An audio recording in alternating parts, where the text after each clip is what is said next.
What is happening, you guys? Welcome back to Let's Go Win podcast, where we are here to help you be happy, healthy, wealthy, and get better every single day. The subject we're going to be talking about today is audacity. I think this is an awesome subject that I don't know that we've said that exact word on the show, but taking bold action to live the life of your dreams. That's what this woman that I'm about to bring on, Anne-Marie Anderson, a 3-time Emmy-winning broadcaster, keynote speaker, and author, has spent over 30 years in sports television, covering major events like 6 Olympic Games and the Super Bowl. One of the most experienced female play-by-play announcers, she's nationally recognized for her journalism and leadership in sports. Her book, Cultivating Audacity, helps readers overcome fear and pursue success. Well, Anne-Marie, I mean, you have literally done what I would say is a dream job. All these sports that you got a chance to be around, that's absolutely incredible. So I have a bit of envy going into it. But no, so nice to have you on the show. Welcome. How are you? I'm great. It's good to be here. Listen, I have 4 older brothers, and they say the same thing. They're like, "How'd you get the job I wanted?" I'm like, lucky? I don't know. Well, I'm guessing there may be, I have not had a chance to read your book, but I'm guessing maybe there's some audacity that you took to get there. I'd love to know your story, how you did get this opportunity to be around, world-class athletes. And what was kind of your story? Did you know sports journalism, that was your thing? Or how did that all start? Well, I did know that I wanted to be a journalist of some kind, and entertainment's not my thing. I'm not a big entertainment person. News is a little depressing, and I am the youngest of 5 with 4 older brothers. So all we did growing up was sports. All we did watched was sports. So it was a good fit, and I got an opportunity to interview at ESPN. Somebody came and spoke at my college, and they were hiring kids for like a 6-month job right out of school. So I applied and went in and interviewed and got turned down. And they said, "You're not what we're looking for." And I think my first real audacious action happened then when I went back. And I was so mad at myself, Jim, because I choked in the interview. Hmm. And so I wrote a letter saying, like, I don't think, and it was like pen and paper. Remember how we used to do that? And licked a stamp, as unsanitary as that now seems. Put some COVID right on there. And I said, "I don't think I did very well. And here are some things that I can bring, and here's how I'm different from your other candidates. And would you please reconsider?" And they did. They offered me a 6-month job working 6 at night to 3 in the morning with Mondays off for $15,000 a year. And I was like, yes, that's perfect. And then once I got in there, I just held on. And so then they hired me permanently after that. And I've worked for ESPN now on and off. I'm freelance now for the last 36 years. Wow. It's been a dream. It Amazing. really has. Amazing. Yeah, I would say there's a lot of audacity or audaciousness that took place. First off, let's just talk about the opportunity as a Oh, 20-something-year-old to even put your name in, because I hear all the time people are like, I won't get that. So they don't even put it in. It's like, well, you're oh, guaranteed not to get it. But yeah. you actually got rejected and said, Yes. no, I'm gonna own this. I didn't do well. Give me that chance. Did you always have this? Is it because you're a product of 4 older brothers, kind of beating you around and saying, look, it doesn't matter how many times you beat me up, like I'm getting back up. Where does that come from? I mean, heck no, that's not what it was. The reason I went back there for that thing is because I was desperate. I needed a job. I was 21 and out of college. And if I didn't get that job, I was going to move home and live with my parents. As lovely as my parents are, I did not want to go home and live with them. And I think sometimes audacity, which is just the willingness to take bold risks, that's the definition of it, is born out of desperation, right? When you're Mm. so unhappy, that you have to do something. And that's kind of the first audacious move I have. Later on, I practiced it and cultivated it and became aware of it. But that one was, 21 years old, fresh out of college. I need a job, and I'm just gonna figure it out. Got it. We're gonna get to audacity because I mean, literally, I love the name of the book. I think it's Oh, thank something you. that if people can embody, they're going to live their dreams and they're going to do amazing things in this world. And yet, I have to ask a couple questions just because I'm such a sport nut.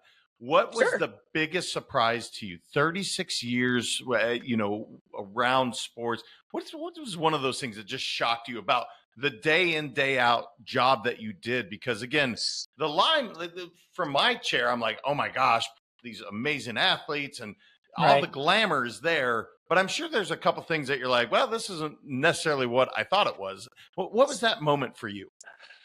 I think, I got a reputation when I was a producer. I was a producer at ESPN before I went on air. I was there 10 years or so before I started going on air.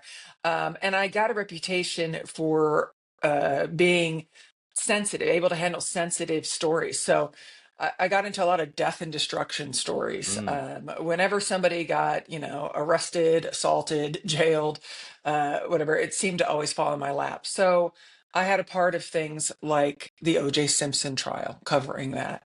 And I think that was something that I never thought I'd go into. It was fascinating. I really found that part fascinating. And it was a pretty interesting contrast to, hey, can you go cover the Cowboys 49ers this weekend?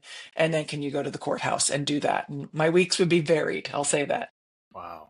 Yeah, I can only imagine the amount of layers to that entire. There was so much going on at that time. Yeah. I'm putting myself back in those days, and it's like there was so much going on. Yes, it was a sports icon, but just from a pop culture standpoint, Yeah. so much happening. And I guess the responsibility of as a journalism to cover that. How do you do it justice? That had to be incredibly challenging to make sure that again, this is a sports icon and hero, and yet there's a real thing going on. That how do you deal with that sensitivity? That's got to be tough. Yeah.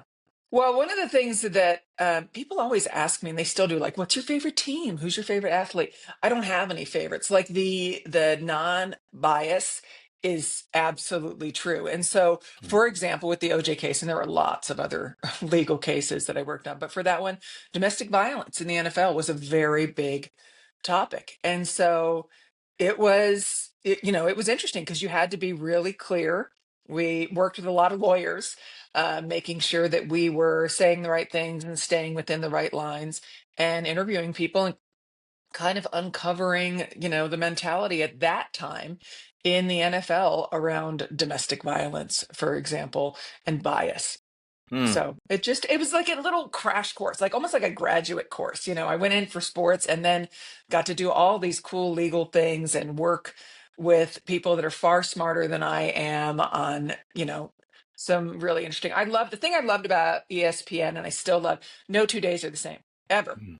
Like, I get to see people compete and do their very, very best, work, and sometimes still not have the outcome that they want, and watch them react to that outcome. Total metaphor for life. Like, we're not going to get what we want all the time in life, but it isn't about the outcome. It's about that action, the audacity and the action. And that's what athletes do on the court every day. Yeah, man, my last question on ESPN, then we'll move on. I promise. We're But fine. Whatever you want. Yeah. I think of it like this because of the bias. I don't get starstruck. However, I imagine walking on set and there's Dan Patrick, Kenny Mayne, Stuart Scott, Keith Olbermann. I mean, some of these iconic, sports journalists. Were you a big ESPN fan growing up? Was this something that was on your TV like it was on mine on loop nonstop? Was that your thing? Okay. This is kind of embarrassing in terms of my age, but it was only 10 years old when I started there. I was there before Dan Patrick, Keith Olbermann, Stuart Scott, all Mike Tirico, all of them came in after me. So I wasn't at all starstruck because they weren't stars Yeah. yet. Mhm. But they were really good journalists. I have to tell you, like Mike Tirico, for example, Oh, he was amazing. 24, I think, when he came in. And we're pretty close in age. And he was just one of those that I was like, wow, he's so talented. And as a 24-year-old, he was so professional. Dan, Patrick, and Keith Oberman, they were just incredibly clever and smart together. Mm. And sometimes I can remember one day they were like, "Hey, let's do an all cliche show." Like, it was just a fun place to be. And so, I don't even know what the viewer caught in it, but you'd go on and be like, "We're going to give you 110% in this show with our backs against the wall because there's no I in team." And they were it was one after the other. And we were in the newsroom dying. I don't know what the viewer thought.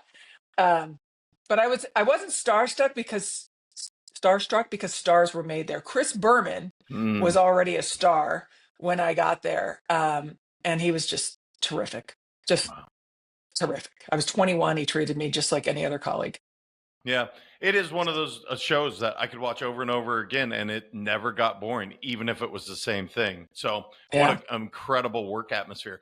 All right, so cultivating audacity. When did you go like, okay, this is my life's work, or this is a part of my life's work? I'm going to be audacious enough to write a book about audacity. I mean, look, writing a book, that's not a simple task. There's a lot that goes into it. Where did this come to where you're like, I have to write about this? So, one of the things my dad always said as I was growing up was do what you say you're going to do. And it's like almost to a fault. If it comes out of my mouth, I have to do it. Like I told you before we started taping, right? That I gave up cursing for Lent. And so I was like, okay, if I curse, I got to do 5 push-ups. And now, well, it was going to be 10, but then it was too many mistakes. So I had to cut it back to 5. So it's one of those things. So I was actually speaking. I'm a keynote speaker and I've been speaking for years. In addition, I'm still a working broadcaster. And in the Q&A afterwards, somebody said a couple of years ago, well, what's next? And I said, I'm going to write a book about audacity. Dang it. And I knew as soon as I said it, I was like, oh, great. Now I have to write a book about it. But this really is the way that I've lived. I just have believed in taking bold risks. I had an incident at ESPN when I was younger that spurred me on to say, I'm not going to wait for anything. And so I just wanted to share kind of what that was like and how to figure out what's in your way. Hmm. It's not about telling you to go for it, this book. It's telling you how to figure out what's been in your way and what to do about it.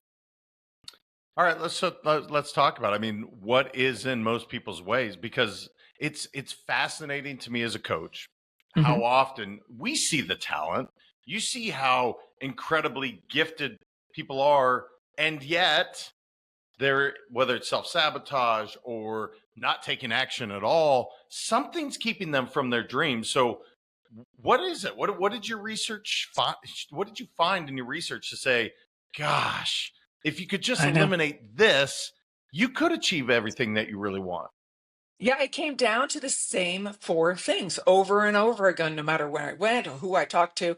It came down to either fear, time, money, or your inner critic. Those are the 4 barriers that kept coming up time and time again. And what I discovered through my own life and then trying to help and coach other people through it is that we had this idea with, let's say, the first barrier, for example, fear, that we can overcome our fears, stomp down your fears, crush your fears. And it doesn't work. Your fear is a good part of life. It tells you things, it warns you and stuff. So I had to teach myself and then teach others to make friends with fear.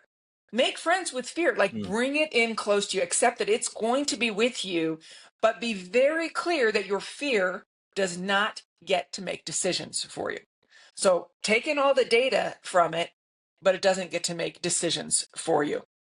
My first time on live television at ESPN, I was supposed to be like on a regional football game and a little Mountain West thing. Somebody got sick, somebody else, whatever. And my very first time live on television was opening weekend college football, ESPN2, which was in 78 million homes. I mean, fear. I was going to throw up outside the stadium. I was so afraid. And that the crippling, I will never forget how crippled I felt with that fear. But Mm. again, it wasn't going to go away. And so with a lot of help from friends around me, I went on air. I was everything that I was afraid of. And this is the key. I was afraid that I was going to be bad, that I was going to be embarrassed, that I was going to be judged. And of course I was, all those things. Of course you're going to be bad, embarrassed, and judged. And I survived. And that's when I really started to learn, okay, if I don't get the outcome that I want, which was to be great and everybody said whatever, but I did the action, then that's where the victory is. The fact that I did it anyway. So if I'm hearing this right, look, we don't get to sweep fear under the rug and say, it's not really there. No, I'm Yeah. going on national TV, big moment, the hand shaking, this is real. So I may as well embrace it and just know that it's not going to be my best show ever. And that's Yeah. okay. I mean, the basic idea is like, look, it's okay to suck. It's absolutely okay to not performing at your best. No one would expect you to be your very best in your first show versus 36 years down the line. Like, Yep. nobody's going to expect that. But in our heads, I think that's what people expect. Like, nope, you have to be the best or just don't do it at all. And it's kind of foolish if you think about that. Like, no, Yeah. that doesn't make sense. Is that the basic idea? Yeah, except I will say this, for television, people do want you to be your best the very first time, those viewers. And so how much input are you going to give them? My friend Laura Gassner-Otting wrote a book called Limitless, and in it she says, don't give a vote to anyone who shouldn't have a voice. And that's Mm. something I've held on to, because the guy sitting in his mom's basement on the couch eating chips, criticizing my first time on live television, doesn't get a vote, And it was about understanding that the win in this case, Audacity, the win in Audacity is in the action, not in the outcome. I've never really done anything for the outcome. You're not going to win an Emmy your first time on live television. I never thought about winning Emmys. I never considered being the best. I wanted to just be the best I could today, and I wanted to at least get up and do it. Just take the action. Don't let the fear control.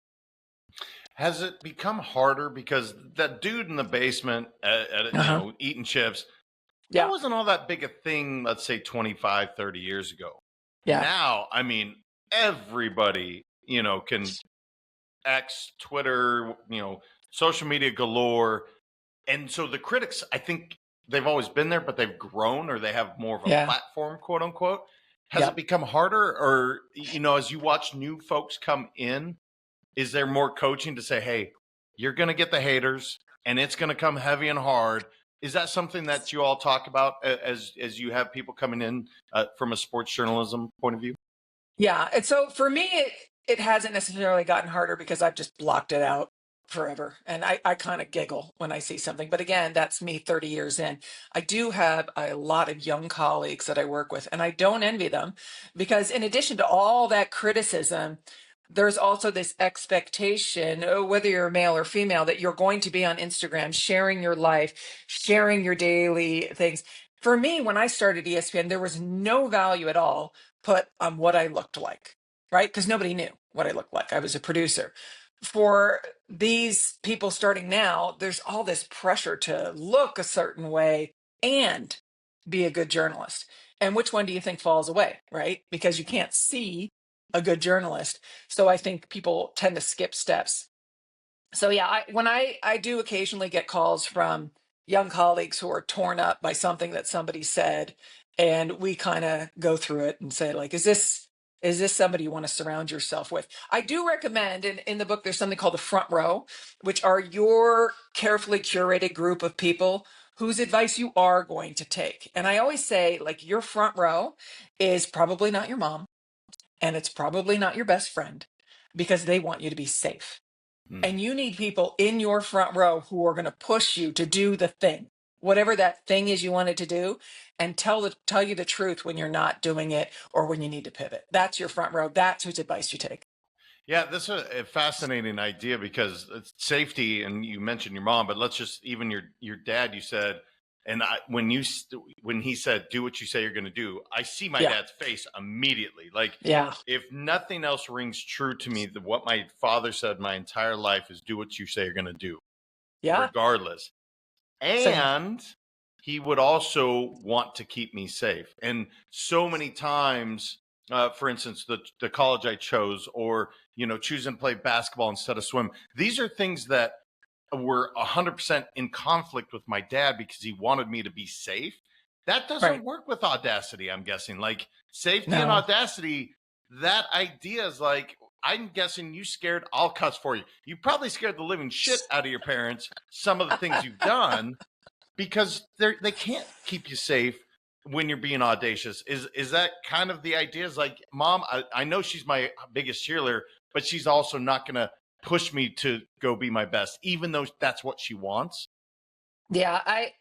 Now that I'm a mom, I'm like, oh, please, children, don't do to me what I did to my parents. Like, please, please, please, please, please don't. Because I did a lot of adventure travel too, rafted the most dangerous rivers in the world. And it was crazy. Everest Base Camp, it just, things that were nuts. And I just picture my parents when I would say, "Hey, I'm going to Australia for a month. I'll see you later." And like no calls, no texts, no nothing.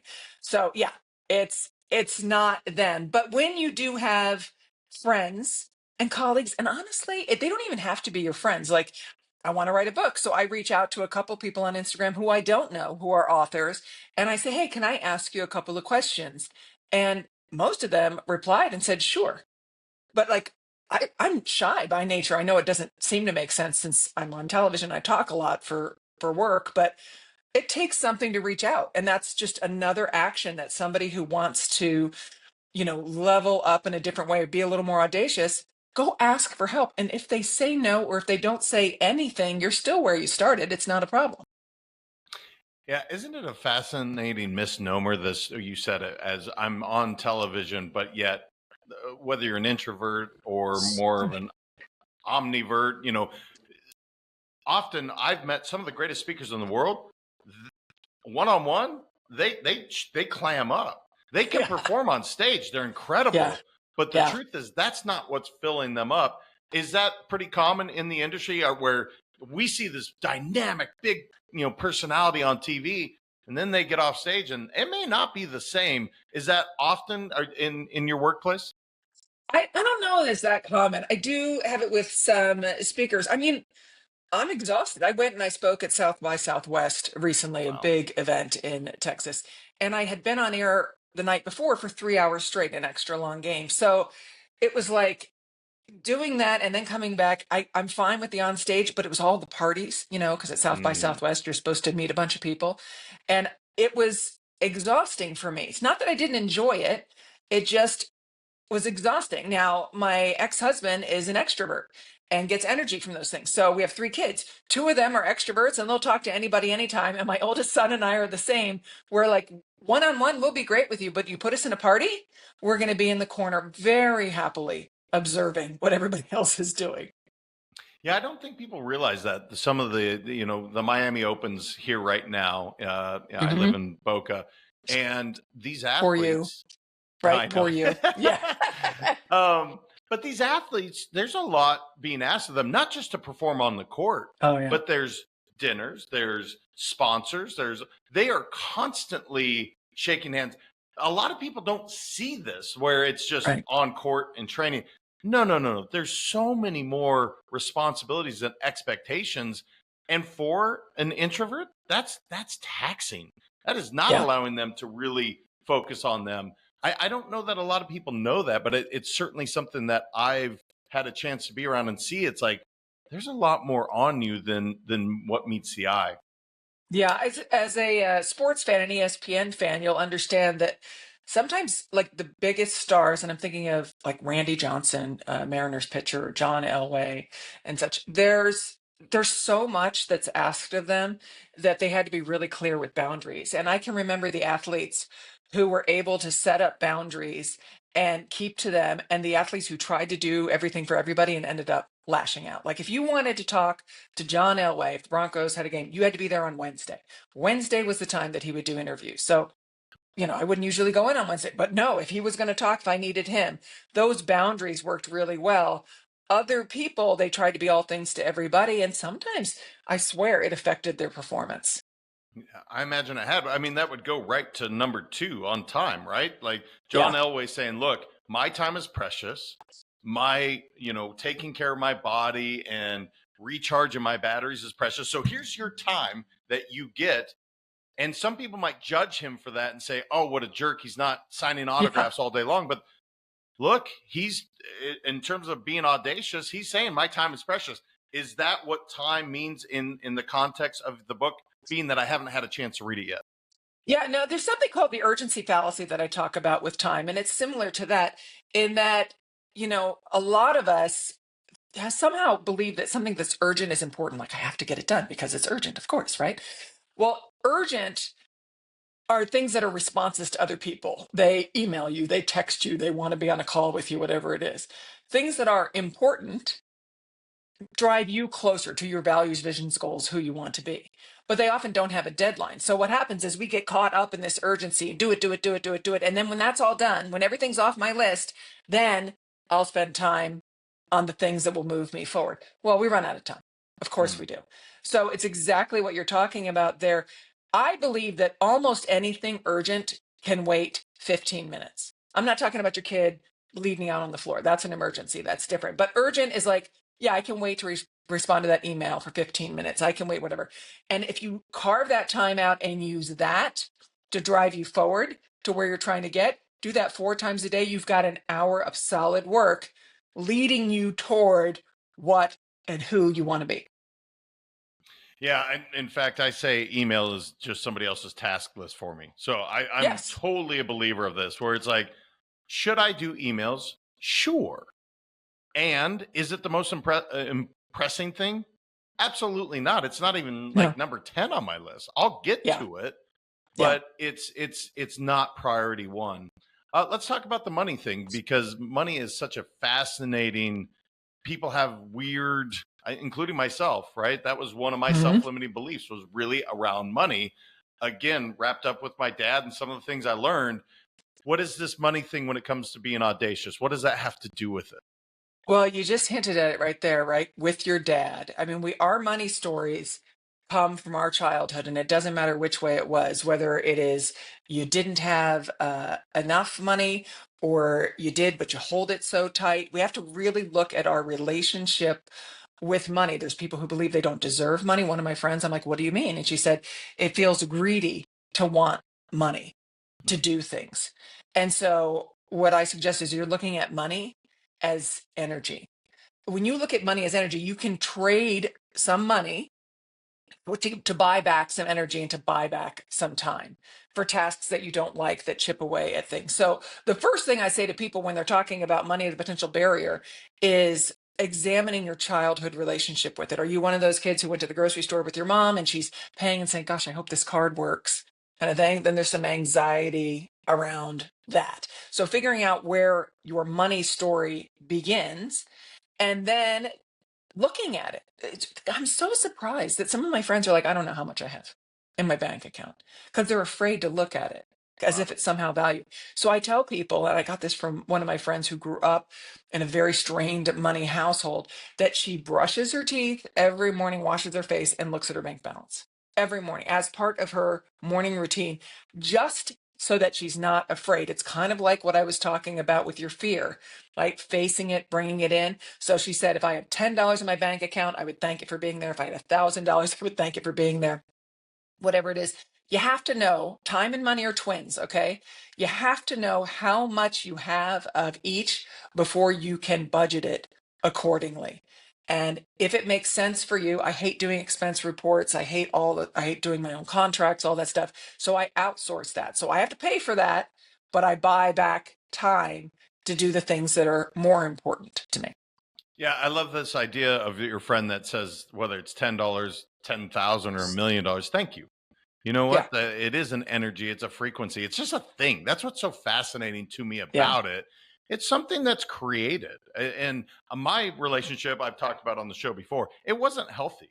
The first time I Yeah. made 7 figures in a year, I felt like crap. I looked in the mirror and I didn't feel good about myself because I associated that with being bad. And somehow that was evil. Oh, like greed? Yeah, and oh yeah, where Oh, because that was wow. for everyone else. That was for the pretty people, right? Yeah, yeah, And so this is something I needed to process through to realize that, well, actually, what happens when I create a lot of money? I can donate to whatever yeah. charity I want.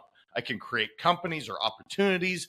So money is just a thing, but man, we have so much emotion tied up in it so often.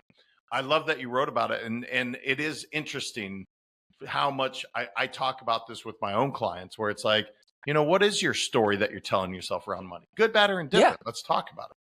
yeah. Which most people don't want to do. So that's the first thing, right? Let's talk about money.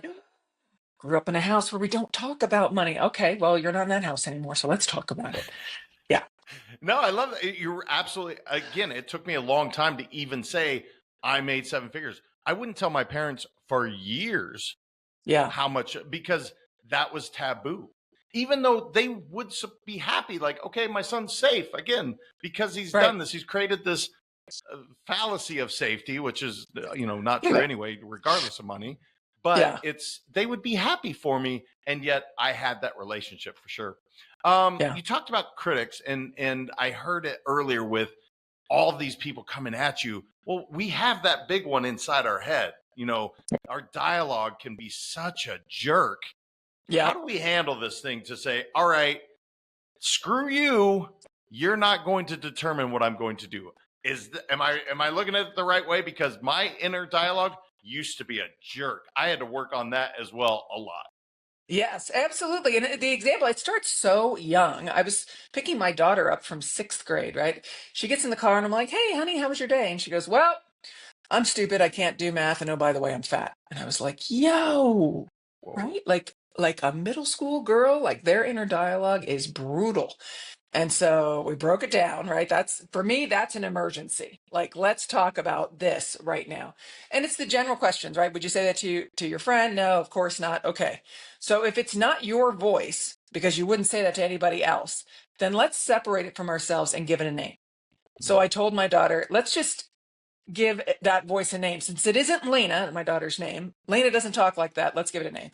And so she picked the name Jerry, right? Just a random name.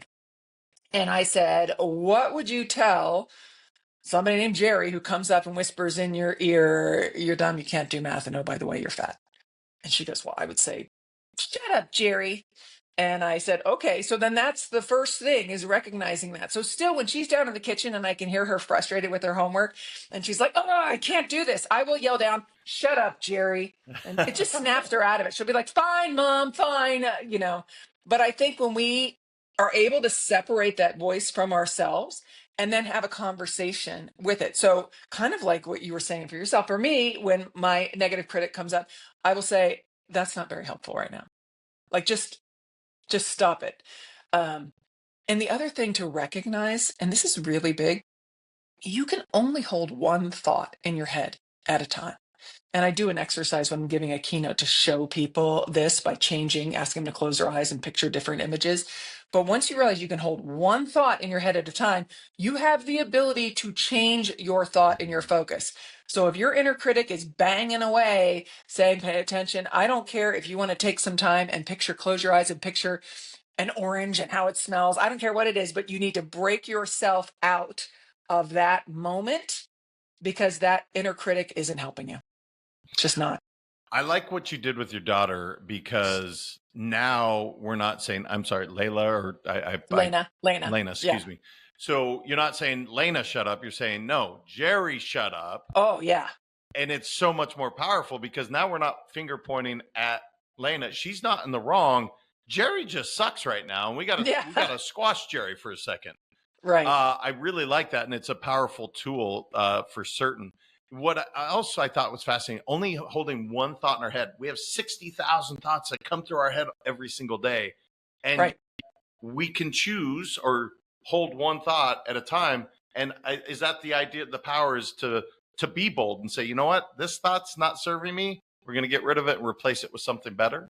Yes, exactly. Or just become aware. I mean, how often are we not aware of our inner critic and what it's saying? It's running all the time in the background. So when you bring it to the forefront and make an effort to change it, which I mean, literally can be picturing a red triangle, just something, anything else, you have now exerted some control because of your awareness of your thoughts. I have to ask you about the word cultivating, Mhm. because that, I'm guessing, very strategic that you Yeah. chose this word. And when I hear that word, I'm thinking, okay, this is something we can grow. This is, like I say, courage is a muscle. You get stronger the more you use it. So we've talked about these things that get in the way of audacity. How do we cultivate this idea of taking action, being bold, going for what we really want? Is that the idea? So how do we Yeah. cultivate Yeah. audacity? You're dead on. It's about growth. So there's three components to audacity in my mind. The first one is simply the mindset, right? That everybody always talks about, our mindset. And audacity is really rooted in optimism. Simply optimism that things are going to be okay. Not that you're going to necessarily get what you want, but that you're going to be okay with however it ends. That's the important part of the audacious mindset. You can, however, sit on the couch all day long being optimistic and not a dang thing is going to happen. So you got to take some action. So the second part is audacious behavior. And that is about making a change and a choice of something that you wouldn't normally do. I was coaching somebody yesterday, a young woman, and we were talking about all the things she wanted to do. And I gave her a list afterwards and I said, you need to go fail. And she was like, sorry, excuse me. And I was like, you need to go get rejected. You're so paralyzed about maybe you won't get the job. Go apply for a bunch of jobs knowing you're not going to get them, so you can fail and fail and fail and fail because you took an audacious action. It's not, the victory is not in the outcome. I've said it several times. It's in taking the action. And when you marry consistent action with that optimism, that's when you build an audacious identity. And that's when you go from what in the world is he doing to, oh, that's him. He swings for the fences. And there's this power when you realize I can make choices, decisions, take risks that are worth it, by the way. There's such things as reckless risk. So it's part of cultivating audacity is recognizing it and doing that consistently. And then you build that muscle. Yeah, I know. I hope people are hearing this and saying, you know what? I'm going to go fail fast. And I'm Yes. 100% I'm going to be okay. And I like what you said because it doesn't mean you're going to get what you want, by the way. That's No. not what I said. I said, you're going to get up. This too shall pass. Good, bad, or Yes. indifferent. And I'm guessing in your professional career, because you've had the highs of highs, I'm guessing lows of lows. Of course. Let's talk about the highs. Winning an Emmy. That's got to be pretty freaking awesome to say, I'm recognized like as the best at what I did. How did that feel for you? Was that a crowning achievement? Did you feel great? Was there, what was the feeling for you? Well, the most important thing for me is that all my Emmys are part of a group award. And I need to say that because I love being part of a team. And so these are all team awards. So that's what I feel most proud of is being able to work with incredible people in a team and produce some really good content that hopefully helped people. Some of it is from Outside the Lines, which is an ESPN show that dives deep into different stories. And so, I mean, to be part of that team and create something that was a difference maker is really special. But kind of as we've talked about, and I'm very proud and happy to have the Emmys, and I put them behind me in my Zoom background and all of that. But it isn't so much about anybody else's validation, right? It's about internally, like, man, that was a good time, and we did some really good stuff. And so for the highs, that's it. And I'm still incredibly close with a lot of the people that I started with, like Mike Tirico and Robin Roberts, 30 plus years ago. Yeah, Robin Roberts, another iconic woman. My goodness. Yeah. I was just on Good Morning America with her last month and everything when the book came out. Yeah. Is she as She's cool everything. as she seems? She seems She's just everything so you cool. think. She's awesome. Yeah. She's awesome. She cool. just seems like somebody I want to hang out with, calls you on your stuff, and yet probably would just be there at any time if you need it. That's just how it feels. So yeah, that's who she is. That's who she is. And we were talking about that in terms of front row. Sorry, just to say in terms of front row. Because she and I talked for quite a while after the show, but we were going back and talking about like some of the moves that she made. I mean, I was with her. I actually produced her first Good Morning America hit from Australia. We were at the Olympics, and I can remember like the nerves, and we were laughing about it. She did an ABC News piece, and Peter Jennings sent an email, and she was like, "Oh my gosh, Peter Jennings sent me an email. So I went over. I'm like, open it. And I'm standing over her shoulder, and she opened it, and all it said was "good effort." And she was like, what does that mean, good effort? And I said, I think that means nice try, but you missed. And she's like, okay. And I'm like, still, it's Peter Jennings. Let's keep going, kind of thing. So not everybody can say Peter Jennings ever sent them something. So thanks, Peter. Jeez. Thank you. Yeah, gosh, Outside the Lines, you're bringing up some just fascinating. Is there a sports story that impacted you to the core where you're like, this has forever altered the way I look at the world? And whether it's a sports story, I guess I assume because of that, the world you're in, but was there one that you can think of that just, it stopped you in your tracks and you thought, holy cow, I didn't know this existed in the world. I didn't know there were people like this in the world. Because that's what that show has done for me, both good and bad, where I'm like, Right. oh my God, and oh my God. Yeah. Was there one for you that sticks out in your mind? Yeah, it's not a very cheery one, I'll warn you. First of all, let me say that Bob Lee is an incredible journalist, Nice. and to be able to work with him was just a gift. The story that just changed me, and it's one of the Emmys came from it. It was an Outside the Lines about pedophiles in sports and Mm. coaches. And I did not have children at the time. And I'm kind of glad for that because I don't even know how I would have made it through. But we had, one of my colleagues was going to jail and interviewing people who were incarcerated for sexually abusing their players, and that was horrific. As she's telling me about that, and I was in the courtrooms talking as people were being convicted, talking to the parents and the victims, and it just changed everything about the way that my own kids participated in sports, about the way that I communicate with others, about the way that I coached when I was coaching my kids' sports. So, yeah, that one was an eye opener because it was incredibly prevalent and just so sad. Well, I will. That word prevalent. That's the thing that stopped me. I'm thinking as you're talking, I'm thinking of Larry Nassar. I'm going through these, Oh, yeah. Paternos and these crazy Oh, things, yeah. and yet Sandusky. We should say Sandusky, right? Because it Sandusky. wasn't You're right, Paterno. not Yeah. Paterno. Thank you, and that's thank you for doing that. But I just think of myself being around so many coaches in moments where I never felt unsafe, and yet there were kids that were Hmm. 100% unsafe. So I would just thank you for bringing that to light. It really is important that people don't have the naivety that so many of us growing up playing sports probably did. Sports Yeah. were good and they were fun and it was just all about competition. There's other kids that are dealing with so much more. It's just wild. Yeah. Gosh, I want to leave on a happier note because that Yeah. Right. when you so self is something that I'm launching, and the whole idea is really people taking care of themselves first, so they Love. can show up as the best version of whatever hat they're wearing. As a mom, as a journalist, do you have a specific thing that you do for you every day that allows you to show up as the best version of you? I do. Actually, I wish I had it next to me. It's actually in the background. I have a jar that I labeled good things. And every day I keep an eye out for something good and I write it on a little piece of a post-it note. I fold it and I put it in there. It's a very colorful little jar.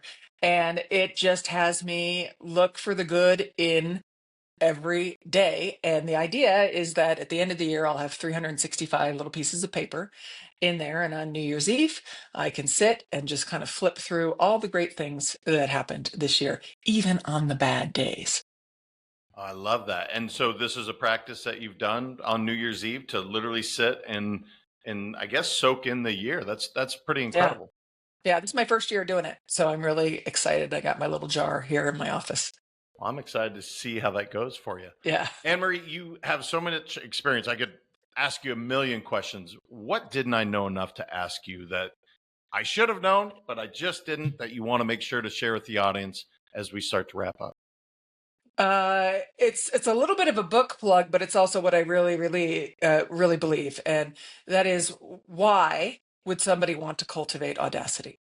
And they want, I want you to feel the pleasure of cultivating audacity because when you've got that dream and you figure out the steps that you need to take to work toward it, your days and your nights are electrified.